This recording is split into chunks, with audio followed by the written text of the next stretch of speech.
Good afternoon and welcome to the latest Cast London show. This is show number 3, and we have here this afternoon an actress which is who have joined us this afternoon to discuss one of our projects, and she's come all the way from Derby, and her name is Lockery.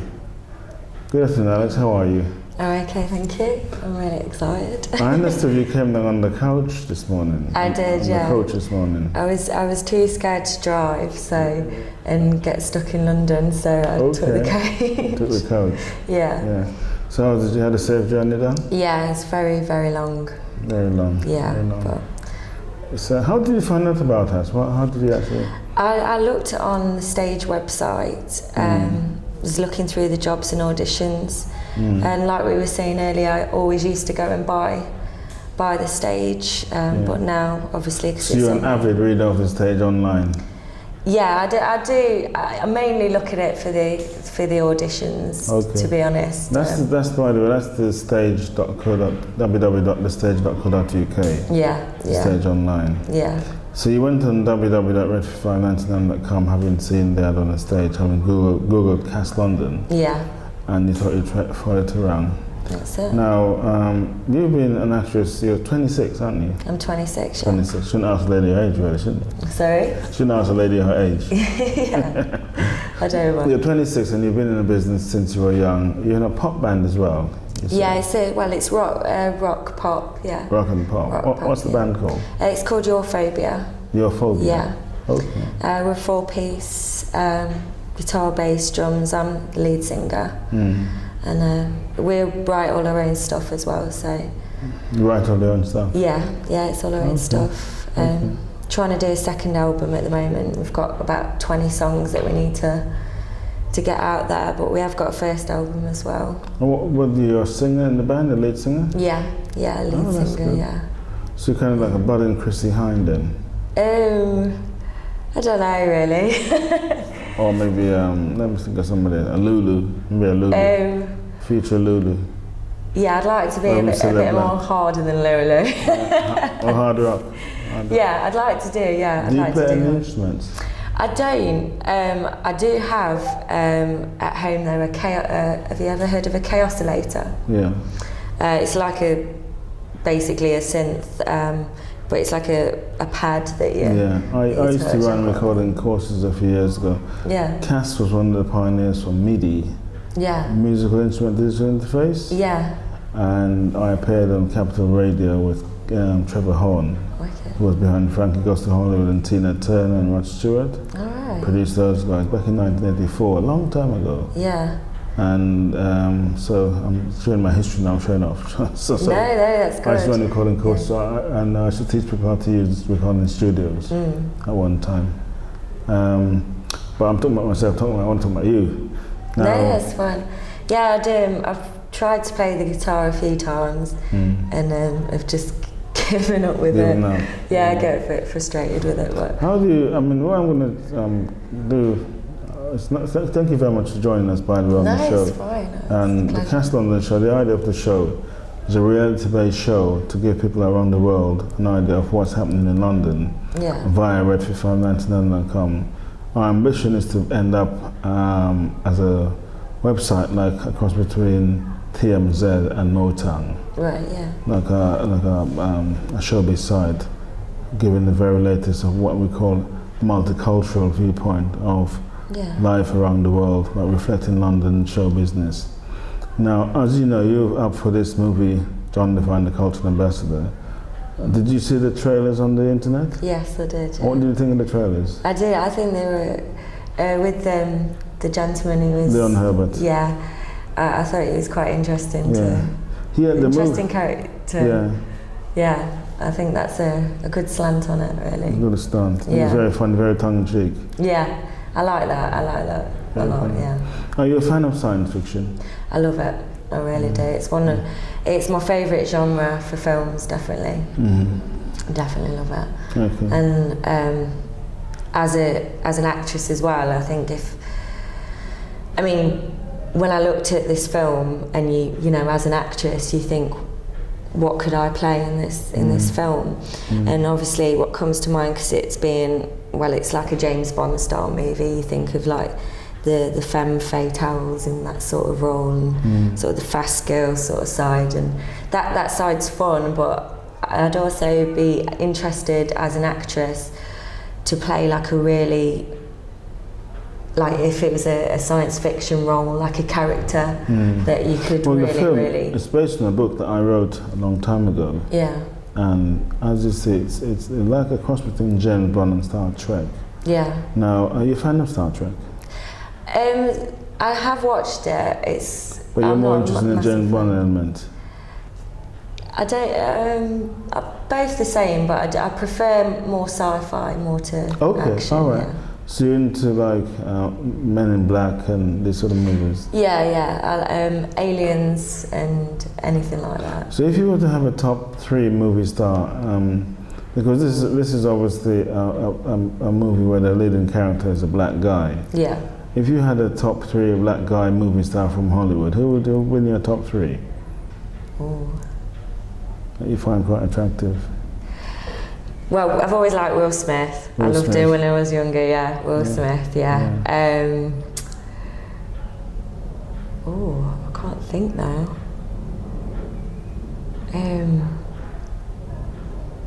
What do you think of Idris Elba, the guy in The Wire? Who was in The Wire? The Wire. I don't think I ever saw that. Is that on the... Yeah, he's the played Stringer Bell in The Wire. No, I didn't see that. He's Hollywood's latest attraction.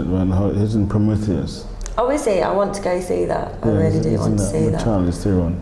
Right. He's in that one. I do definitely want to go see So Will Smith is your man? I'd say, yeah, top bloke, yeah. Okay. Yeah. Well, you saw him, did you see Independence Day when that came out? Yeah, it's very good, yeah. Okay, I like that. that's right. That's great stuff. And I'm Legend, I like that as well. So how did you break into acting? It's just through meeting people, really. I mean, I started off doing theatre. I did a lot of dancing when I was young, and when I moved to Burton, there was the local theatre, the Brewhouse Arts Theatre, and I heard on the radio that they were looking for people for amateur dramatics, and they did a lot of musicals. So you responded to a radio commercial, radio PR, with a PR? Yeah, there was... they said they were looking for people on the radio, and I went along, did an audition, and I did quite a few musicals with them. And then from being within the brew house, obviously seeing what else is available, I went for an audition. They were looking for people to go to Malta through the youth theatre at the brew house, and that was a project to do a play over there that we had to devise ourselves. It was called Atlantis as well, the play was. The Legend of Atlantis. Yeah, and I played a fire queen. We based it on all the elements.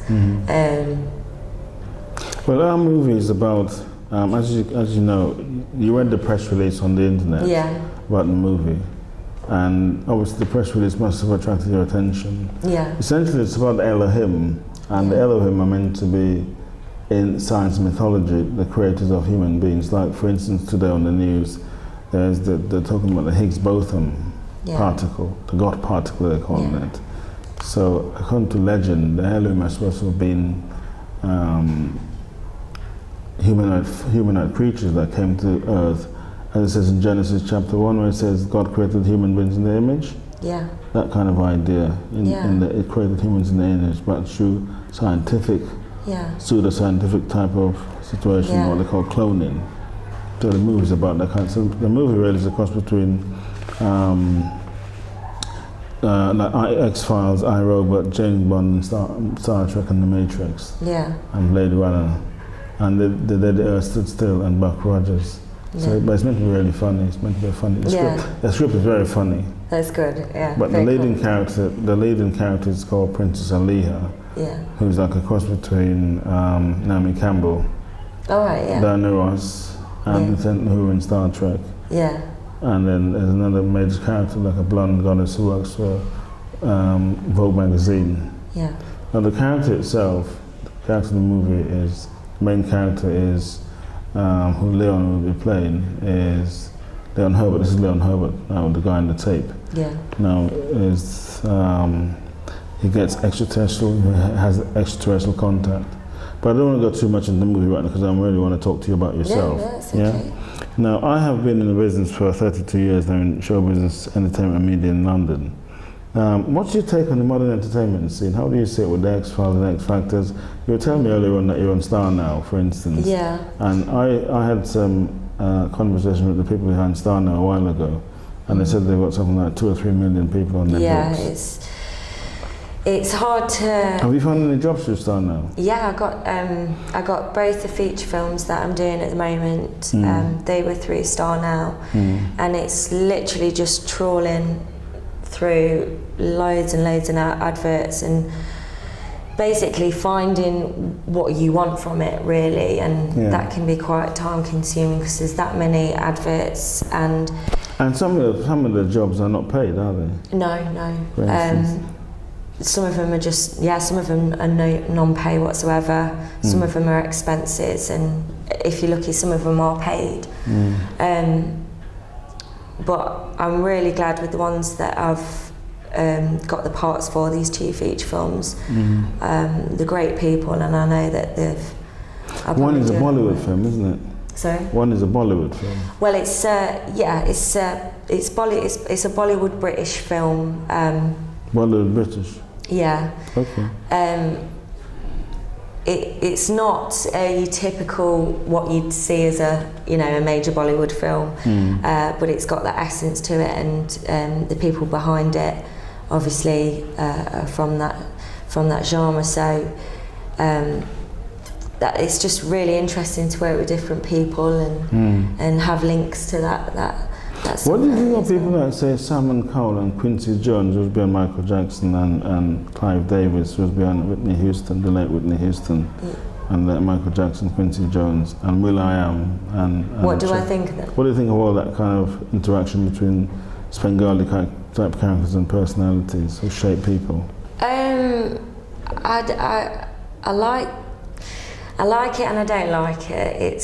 I think it can be quite manipulative and manufactured, and I think there's not a lot of room, especially on the TV shows, for people to express themselves as an individual and as an artist, and it's really just singing songs, just records that the label of Well, you're into drama as an actress, really. You don't just sing as such. No. You're in a band. No.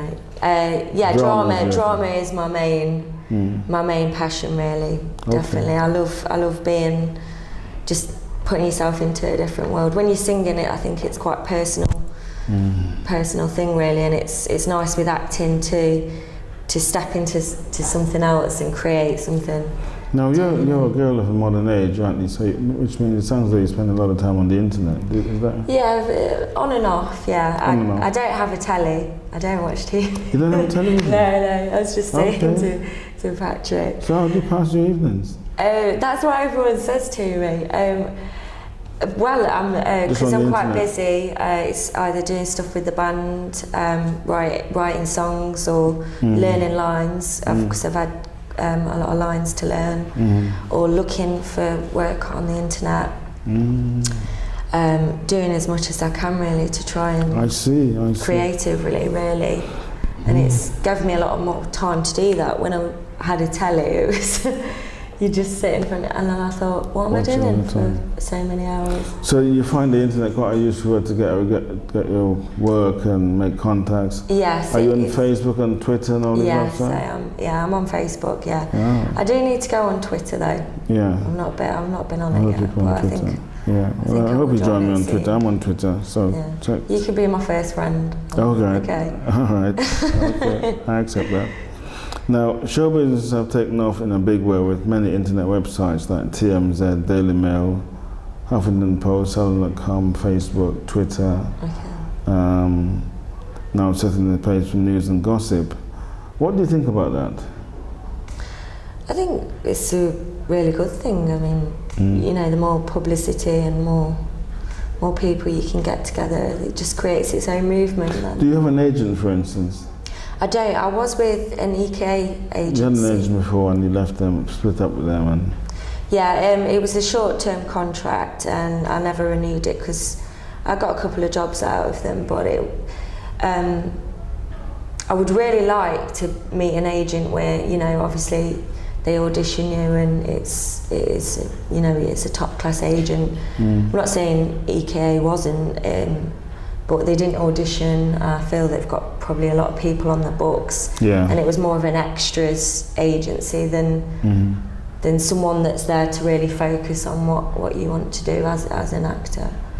So I'd like to. So if you were to say, have a game plan and look at the next 18 months, where do you see yourself in 18 months' time? Obviously you might get a part in this movie that we're putting together. Hopefully. Or the other movie, The Big Black Dude, which I've written specifically for Chris Tucker. That was my whole idea behind the movie. We were talking about Fifth Element, that's one of my favourite films. What's that one? Fifth Element. Oh, I didn't see that. It's got Chris Tucker in. Fifth Element? Yeah.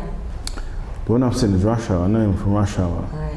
You know Rush Hour with Jackie Chan? Yeah, I've seen that. Yeah, Fifth Element, Bruce Willis in it. Oh, right, yeah, yes. He's in that. Okay. I was saying that was one of my favourite films. Oh, okay. So you're a fan of Chris Tucker? Yeah, definitely. He's very funny, isn't he? He is. Very funny. Yeah. Very funny. I think this other, obviously we're talking about John Devine, the Culture Ambassador today, but I think the other film, The Big Black Dude, is a very, very funny film. Yeah. But that's about the erotic film industry and all the shenanigans that surround it. Is it? Yeah. Another chat for another time. Yeah. Now, social networking sites like Twitter and Facebook now dominate the scene with regard to getting messages across, making statements. For instance, like, say, Stephen Fry, for instance, he's got 2 or 3 million fans, doesn't he? On Twitter. What do you think of all that? I think it's good. I think, like with anything, I think it's got its good and its bad sides. Do you have Facebook withdrawal symptoms then, like when you're not on Facebook? It is weird. It is strange. Sometimes you do feel like, why am I going on it? And I was talking to my friend about it, and I think it's because you actually feel like you've got an identity, almost. I mean, most of the people on there you don't know, or you sort of know. And then when you go on there, it's almost like they know you, and you've got your own identity, and people are communicating with you, whereas before you wouldn't normally think that they would be bothered to. So I think in that sense it's good, and you know, it can create so much movement with anything that you want to get out there. But then again, there's also you know, it is quite intrusive at the same time. Now, just to come on back onto the movie. The movie is about science fiction, the world of science fiction, like Star Trek and the other films that I mentioned just now.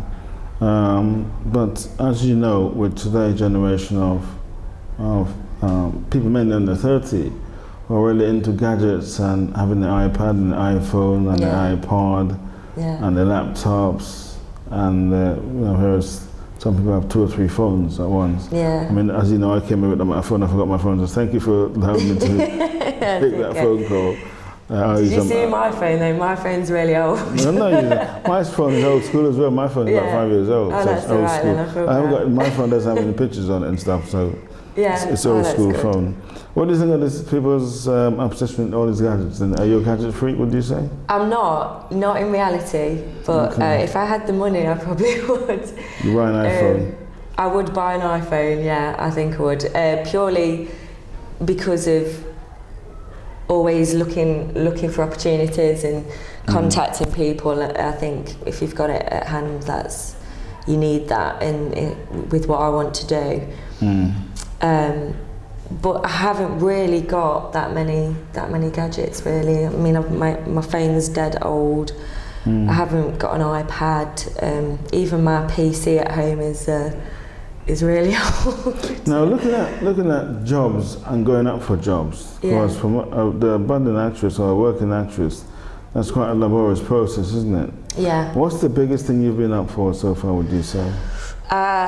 I would class these 2 films that I'm doing now as the peak of what I've done in acting so far, because I've gone from, from theatre, and then I love film so much. I've always loved film. I want to get into film, so I went into doing just music videos, and then from that I did short films, and then now the feature film. It's like I've gradually gone further for myself anyway. I mean, like I was saying earlier to you, I've been on, like when you say to people, they're like, oh my God, it's so amazing. I've actually been on TV, I've been on the news of CITV, or been on You've done in the background. CITV. Yeah, short little things, or as an extra in Waterloo Road, or just things like that. And but to me, people think that's big just because it's on the telly, but for me it's not. For me it's having a character and a role that can immerse myself in and really create something that's, So as far as this features concerned that we're putting together, it will be quite a stepping stone for you if you manage to get into it. I mean, today is not. It's obviously this is not casting. We're not doing casting today. This is just a friendly chat. Yeah. Really, it's a PR exercise. Yeah. As part of the Cast London show. So I want to thank you so much for coming along to see us. Now, talent shows like American Idol, X Factor, The Voice, and now dominating the scene that people like Simon Cowell and will.i.am on ITV. What do you think of that scene? Of that sort of quick route to showbiz fame? I don't agree with it. This quick route to showbiz fame? No, I think it encourages people to get into the business for the wrong reasons. I think really you should have, I mean, some of them do have a real passion for it. And then on that side as well, they get there and it's so short-lived, or they just get slated, or they get exploited so much. And then there's people that get exploited that haven't got the talent or the passion. But I think, I would say though, just touching on that point, it looks as though we're in an age now where, because of the internet principally and all these gadgets around, everyone wants to be something, don't they, in the media now. Yeah, for instance, since I placed the other stage last week, I've had 3,000 emails so far that have come through about John Devine, the Cultural Ambassador. 3,000, which is an incredible amount of emails, just from the stage alone. And the advertisement is going to be in the stage for the next 12 months. So, if you're watching this, wherever you are, look out for it. Just go to this stage.co.uk and read the ad. If you've come across it if you've come across us on the internet. Now, so you don't believe there's a future for big budget talent shows, or do you think there is? I think that there always will be, but I think. I don't know. I just think it's sometimes a bit unfair when people have just been working so hard all their lives to get somewhere, and then. Are you actually open to all types of parts? So you're into TV parts, and would you do voiceovers? Would you do? Yeah, I wouldn't be so keen on doing soaps because I feel once you get stuck with that character, because it's so many people see it and it's so popular, you can never really get out of that character almost. And I think sometimes it could be hard to sort of move on to other things, but I wouldn't mind doing drama on drama pieces on TV. I do voiceovers, acting, anything really. By the way, we're talking to Alex Lockery, who's a British-based actress. Alex has come to see me to speak about John Devine, the Cultural Ambassador, which you've probably seen on red599.com. Featured in the news on ITV in 1998, the spring of 1998, on independent television news with Owen Thomas, the reporter, who's now at BBC World Service, and a young lady called Heather Lima, who reported it on the BBC One News for BBC One, also in 1998. So if you're confused about the trailers on the internet, those trailers were some time ago. This was the news. Now this program that you're watching is the Cast London show. So bear that in mind. So Alex, Obviously, you're very keen to get on in show business and make a living. My advice to you is to try and get an agent. Yeah. The best agent in London is an agent called the Independent Talent, they call, All right, okay. which is owned by Duncan Heath, Okay. who has represented Michael Caine, Jude Law, Naomi Campbell. Right. Try and get into one of those agents. Don't be shy. Always go for go for the top. Yeah, Yeah. that's they used to be ICM. This be called ICM. Yeah. But try for one of those agents. They're very, very good. Yeah. But obviously, you're on television now, effectively, so anyone can see you, and you don't know. So give away to anybody. Okay. Anybody on telly. I'm Alex. Harry on telly. Okay. Now, what do you think of the movie itself? From what you've read about John Devine, the cultural ambassador, what do you think of the concept itself? Do you think it's going to sell? I think it will be really do you good. think for today's generation? Yeah, definitely. I think it's got everything. It's got the action. Obviously with the James Bond thing, there's also possible romance. Then you've got the sci-fi, and then I think it's just got everything. And also, if you've got the comedy element, I think it would just suit everyone. I think all ages as well. I think it would. For me, I would definitely go and see it. Definitely. You definitely go and see it. So you're definitely part of it. You see at some point. Sorry? So you want to be part of it at some point? Yeah. Okay. Yeah. Well, thanks very much for that. I mean, the movie is based, as I say, around my life when I was in the Royal Air Force many years ago. Yeah. And I met Her Majesty the Queen, and a friend of mine, Leon, said to me, this is Leon who's playing the role now, John Devine. He said to me, he met at fashion dinner. Do you see it in the trailer where he goes into the boutique? Yeah. That guy's called Charlie Allen, and Charlie Allen's a showbiz tailor. He's a friend of Oswald Boateng. Right. And who makes clothes for Mick Jagger, Jamie Foxx, Okay. Will Smith, and all these sort of guys. Oswald Boateng and Charlie Allen are like competing tailors. But a good Charlie Allen suit would cost about £5,000. Right. It's quite expensive. Yeah. Okay. But the suit Leon is wearing in the trailer is actually a Charlie Allen. It's not a Charlie Allen. Right. And last time I saw Charlie, he had a full-page article in The Guardian about him a few weeks ago. So he's been around. He's what you call colloquially a showbiz tailor. Yeah. But he's based in North London, in near Highgate. All right. Near Hampstead, up that way. So, so the story is based on my life. When I was in the RF, I met the Queen, and the Queen is very polite to me. And Leon said to me, why don't you shape this whole idea of you meeting the Queen around this James Bond concept? Because he said to me, I've always thought this idea of James Bond should be black. And at the time, Leon had been in a movie called Scandal, which is about the Profumo affair. And Scandal is a movie that starred Christine Keeler. If you imagine, I don't know if you've ever seen the photograph of that lady when she sat crosswise, her legs are crossed around the chair. Is that? Yeah. You seen that? Yeah.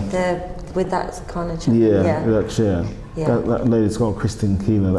Because she was a model. Yeah. But she had an affair with the guy called Lucky Gordon. And he ended up with like a silent partner in a three-way love affair kind of situation, where Lucky Gordon and Christine Keeler and a member of the British government called John Profumo and a member of the Russian government, whose name I can't remember, they were having their love triangle together. Right. And it almost brought, this was in 1963, and it almost brought the British government down because it was quite a political thing at the time. Really? But Lucky Gordon's from Jamaica. I think he's from Jamaica. And Christine Keeler's a British. So Christine, you look a bit like Christine, right? Yeah. She does, doesn't she? Yeah. A bit like Christine. You have a good look. So, need the chair. Yeah. Just need the chair. Yeah.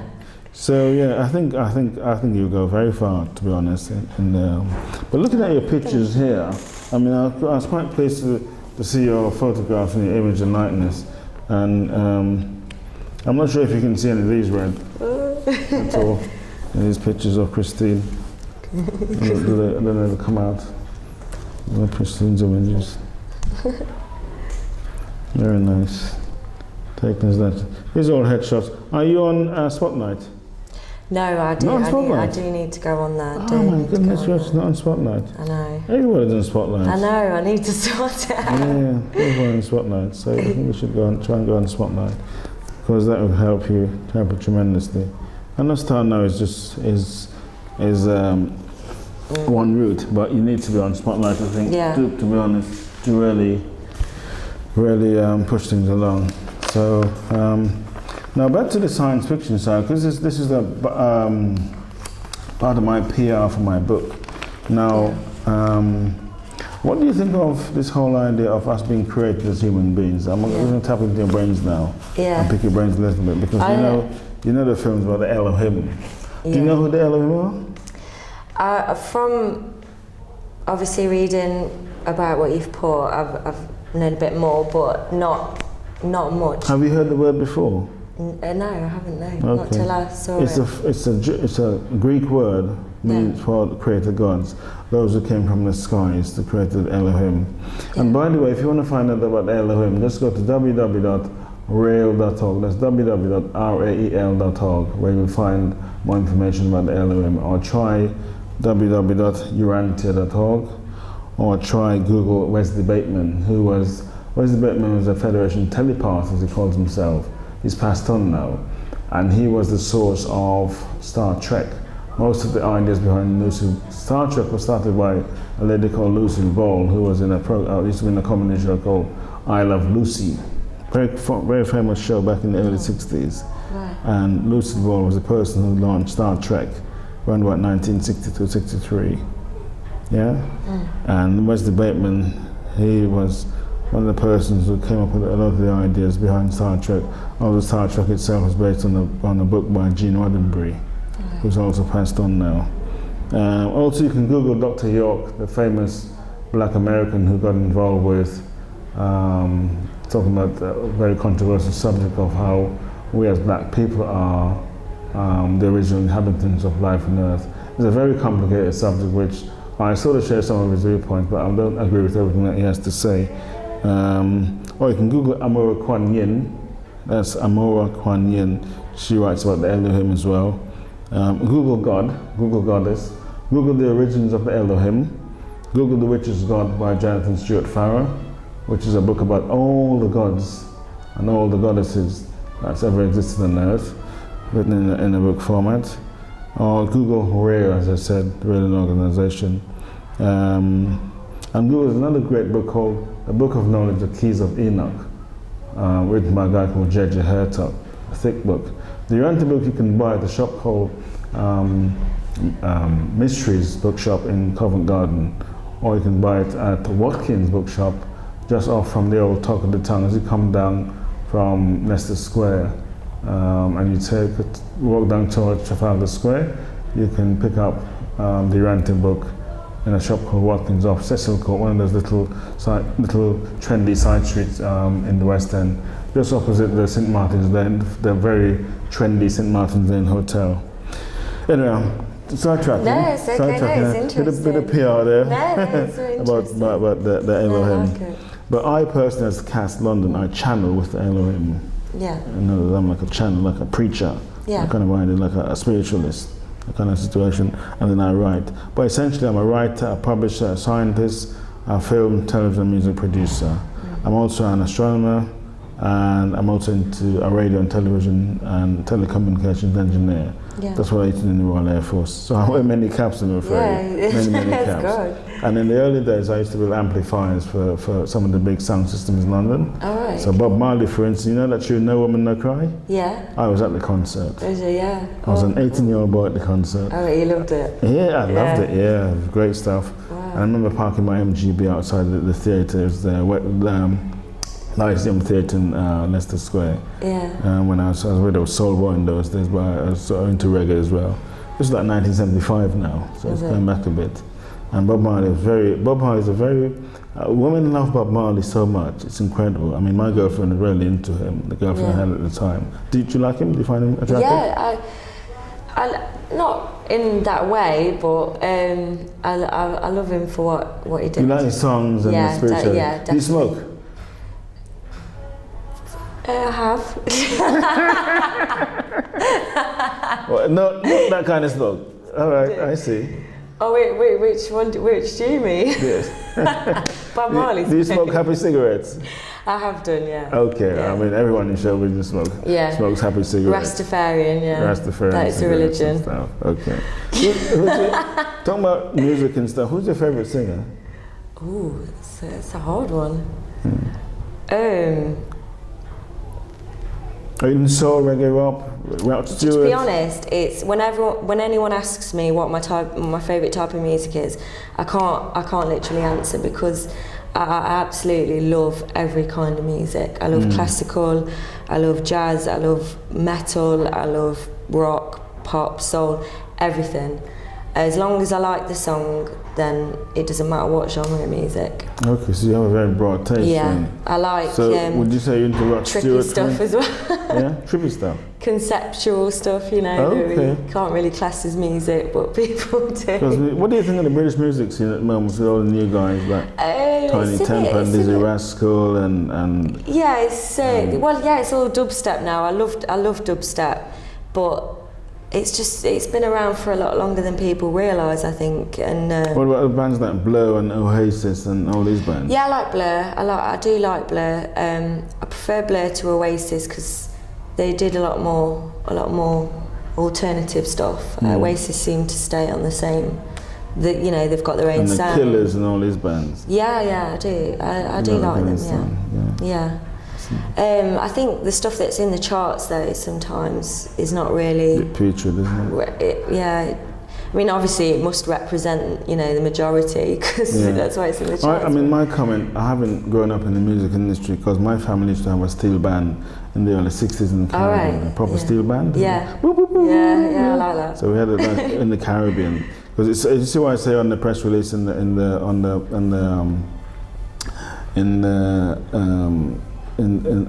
on Red 55, he said he took his first transistor radio apart on a mango tree in 1968. That's actually true. I used to take radios apart on the mango tree. And apparently the mango tree is cut down now, so I'm not going back to St. Vincent.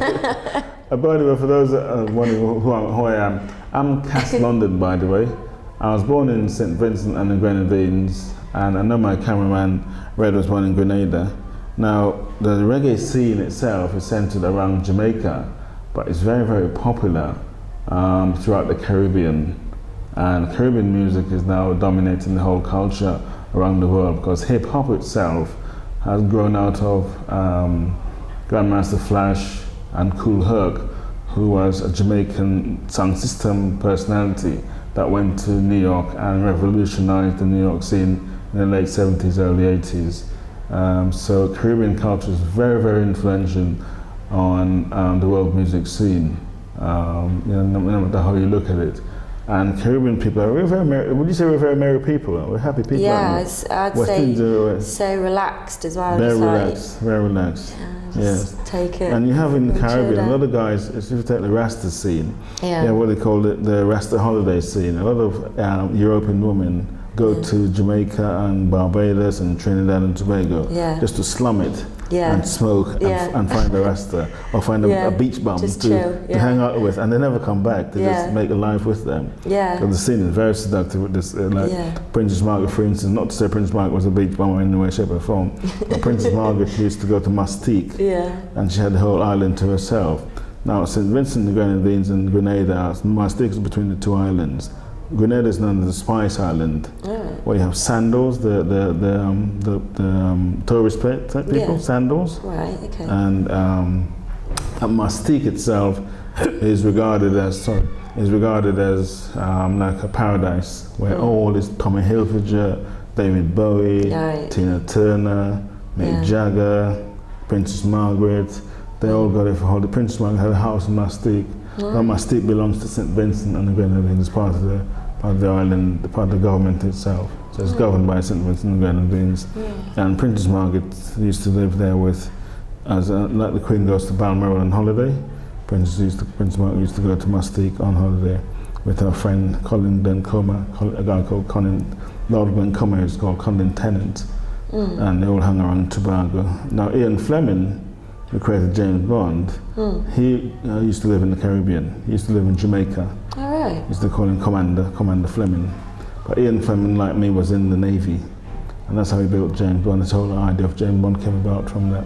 What do you think of this whole idea of a black James Bond? Tell me about that. I like it, yeah. You think that's quite cool? Yeah, definitely, why not?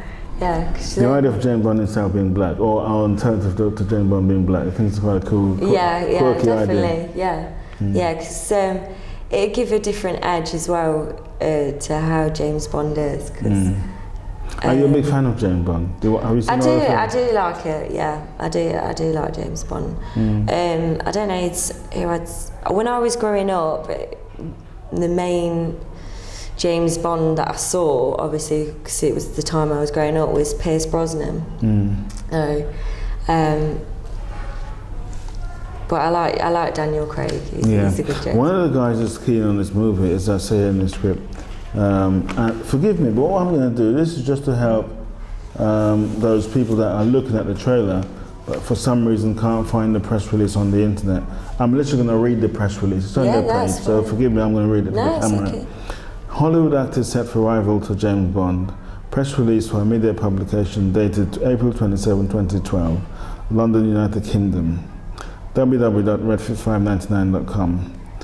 John Devine, the cultural ambassador, has been tipped by leading film industry executives as a sexy tongue-in-cheek take on the traditional Hollywood spy thriller genre. London-based showbiz agent stroke producer Cass London and his business partners are currently packaging the forthcoming movie to enhance the promotion and marketing of what has been dubbed Black James Bond. Exciting news reports on BBC One television, ITV News, in brackets London Today, and featured in various magazines and radio stations, including Broadcast Magazine, are focused on the very real potential of the movie. You can see the trailers on this website at www.redfit599.com if you click around. Set in the future like a cross between James Bond and Star Trek, the science fiction work about the Elohim, which you can source at www.rail.org, who are humanity's alleged creators according to mythology, is perfect for today's gadget-hungry internet generation. The film, based on a published novel by myself, Cass London, it's not strictly true to say that it's a published novel, but it's not gone to been distributed as yet. Focuses on cloning and alien abduction, X-Files, iRobot, James Bond, and the Matrix fans are set to be thrilled.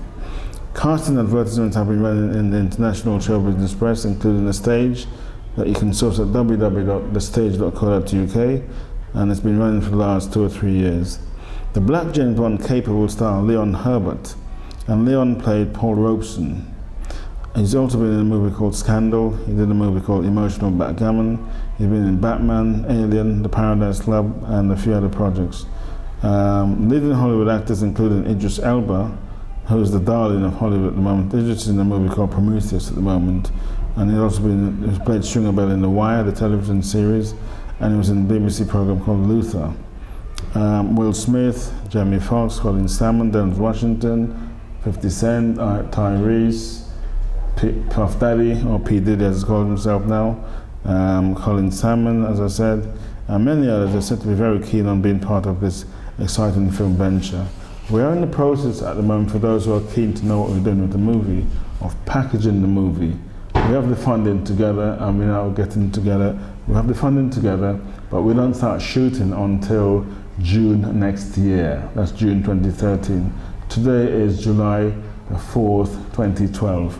Now, if you Google Leon Herbert, or Google Idris Elba, or Google Black James Bond, or Google Will Smith, or Google Colin Salmon, or Google Jamie Foxx, or Google John Devine, the cultural ambassador, or Google Cass London, you'll get more information about the movie. You can also follow us at www.twitter.com, www.facebook.com, and as I said, www.redfit599.com. There's another good website where I put bulletins up on, that's www.entnews.co.uk. That's a website called Entertainment News. At some point, I'm going to pass the publicity for this project over to possibly a firm called DDA and a firm called Dennis Davis Associates, who handled the PR for the Cannes Film Festival, just to make it more dynamic. But there's no guarantee at the moment that we'll do it. I've just approached them to take on the PR for me, just to help me out. For further details, you can contact me, Cass London. I'm basically a producer of film, television, and music, and my email address is k.samuels@btinternet.com. That's k.samuals@btinternet.com. And you can telephone me 24 hours. Call me from anywhere in the world you can at any time, because I work 24/7. People coming from Australia, America, etc., Los Angeles, California, on 07760 575 792 anytime, 24 hours. Now, in terms of the movie itself, I'm hoping that Idris Elba will take the job on, but it just depends on him, money, cash, deals, etc. This is Idris to play the Black Bond. And he would be the person I would be inclined to look at, playing a clone of Leon Herbert, the main guy in the movie. Are there any other questions you want to ask me? Anything you want to ask me? Anything else? Anything on your mind? Are you going to start filming June? June next year. That's when what it's we'll do actually next year, June, is we'll transfer everything over to Pinewood Studios. Right. And be filming from there, basically. So for the audience around the world wondering what the hell we're up to with this movie, we'll be transferring everything over to Pinewood Studios June next year. We have the full funding for the movie. The budget for the movie is $120 million US, which is in an escrow account at the moment. And I can't go into too much details about where it's kept. It's kept on the moon. But that's so we're all fully funded, ready to go. Now, as you know, this is the Jubilee year, so I'd just like to wish Her Majesty the Queen. I'm a royalist, having met the Queen. I won't say I'm in love with the Queen, but I really like her. I find her extremely attractive. And she's very strong, especially her younger pictures. And the Queen used to drive an MG Benz. It's a really sexy picture of her when she's about 30 or 32, well, maybe about 35 to 40, of her kicking a pebble. And she's wearing dark glasses like Ava Gardner and those kind of actresses. But me personally, my favorite part of show business is pre-1960 show business. Right. When Frank Sinatra and it's a bit more glamorous, wasn't it? Yeah, the high glamour. Definitely. Marilyn Monroe is a favorite. Like, for instance, I've got a copy of Vanity Fair magazine at home, the current copy of Vanity Fair with Marilyn Monroe on the cover. Those are the stars that I admire. The real movies, Marilyn Monroe, Lana Turner, Heidi Lamar, Joan Crawford, Betty Davis, Marlena Dietrich, these sort of stars, Judy Garland, Diana Dawes, even Princess Diana, Rock. It was just classier, wasn't it? And now you got like very classy. Her Highness Princess Margaret. Princess Margaret was regarded as an it girl, what they call an it girl, but the original it girl was a girl called Clara Bull. Right. Who was an it girl in about 1925 when jazz was a big scene. Even the Queen Mum, remember the Queen Mum? Queen Mother? Yeah. Now, she used to be quite an it girl in her day. Really? Yeah. But she used to go to Grosvenor House, Park Lane to dance to jazz. Jazz it up. Jazz was there. Jazz was the hip hop of its day. Yeah. It was forbidden music. Right. Okay. White people weren't really supposed to dance to jazz music because their family thought it was. Don't go there. Don't go to jazz. Yeah. And don't dance with Negroes and stuff. But it's moved on. Even rock and roll went through that phase as well. It did. Yeah. Very controversial phase. But the world has changed, partly because of the internet. Yeah. And it'd be interesting to see where we're going now with this whole idea of technology morphing so much into entertainment. And as you say, you don't have a television, but you spend a lot of time on the internet. And I'd like to thank you very much for coming along. No, thank you for having me. All the way from Derby to see us. Yeah. Thank you very much. Oh, thank you. It's lovely. And I hope that you do succeed when we do cast the movie and get in a part. Hopefully. We're looking for all kinds of people, by the way, to come to see us with this film, from extras to what we're looking for as a star, leading male and female roles, and also extras. And if you're an agent and you're looking at this trailer, then by all means call me, please, on my number, and let me know wherever you're calling me from, or email me, and let's get together. Let's have a drink. Perhaps we can have a drink at the Savoy Hotel. This show has been filmed at the Albany Theatre here in Deptford, in southeast London, near Greenwich. But I normally meet at the Savoy Hotel, or I might meet at the Covent Garden Hotel, the Ritz, or Claridge's, for instance. I meet all over. I can meet you anywhere. So the fact that I'm dressed in my peak cap, I don't normally dress like this in the Savoy. But there you go. Thanks very much. Thank you very much. Yeah? Thank you. Thank you.